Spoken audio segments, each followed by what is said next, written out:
রান্না করার জন্য আসছি। কাঁঠালের বিচি কাটতে রাখছিলাম, সিদ্ধ করতেছি, ভর্তা বানাবো। এদিকে এবার কি আব্বা চিংড়ি মাছ ডালে রাখছি, ভর্তা বানানো হয় না, আজকে এই কাঁঠালের বিচি দিয়ে বানাবো। এদিকে এবার দুধ দিছি, সেমাই রান্না করব।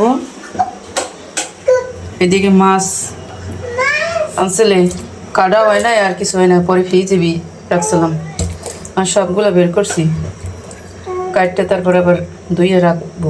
এই জন্য অনেকটি মাছ, অনেক বড় বড় পোয়া মাছ।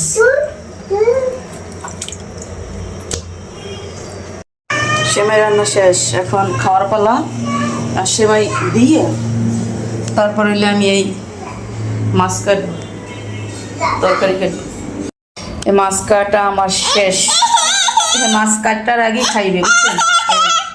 খাইবে ওই সেমাই খাইয়ে তারপর ভালো রাখছে। দেখেন না রুম কি অবস্থা করে রাখে আমার, তেলের বাটা, খেলনা, জিম্মে যা পায় সব একদম ই করে ফেলায়। আর মাছ খাইবে, কাটছে কাটতে দেখছে আমি খাইবে, রং জানে খুব।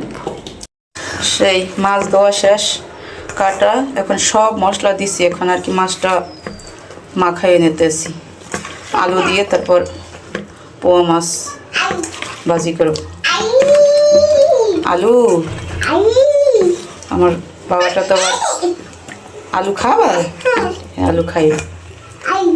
এটা হয়েছে বরিশালের রান্না। দুধ দুধ খাইছো? সেমাই রাঁধছি দুধ দিয়ে, দুধ খাই। এখন কিছুক্ষণ রেখে দিব, তাহলে মশলাটা একবার ভিতরে দেব।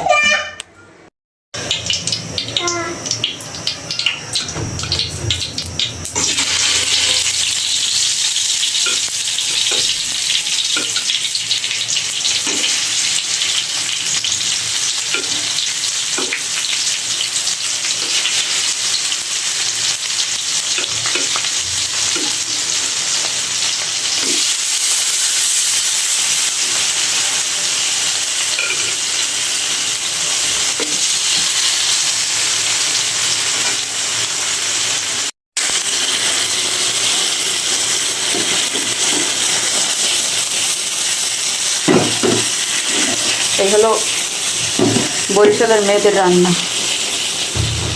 সবাই কিনা জানি না, আমি রান্না করি বরিশালের মতোই, সেই মজা খাইতে। একবার যে বরিশালের রান্না খাইছে সে মনে করবে। পোয়া মাছ দিয়ে আলু,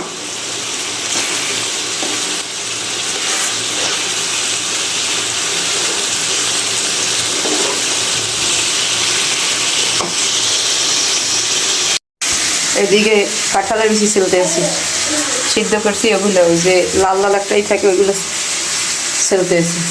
এদিকে রান্না করতে আসছি, এদিকে আরও তরকারি আছে, গরম করছি কাঁচকলা। এই চিংড়ি মাছ দিয়ে ভর্তা বানাবো। এই আমার তরকারি রান্না শেষ, এরকম মাখা মাখাই রাখবো, তাহলে বেশি স্বাদ হয়ে যাবে।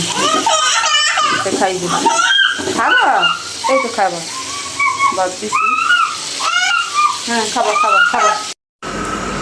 এই দারুণ স্বাদের ভর্তা বানাই ফেলেছি, শুটকি চিংড়ি, কাঁঠালের বিচি, শুকনো মরিচ দিয়ে, একবার অসাধারণ।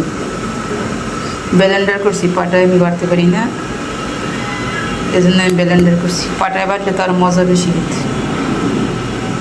খাইতে আসছি একা একা, পোয়া মাছ দিয়ে আলু, বরিশাল স্টাইলের রান্না। মানুষ বরিশালের রান্নাও করি, বরিশালের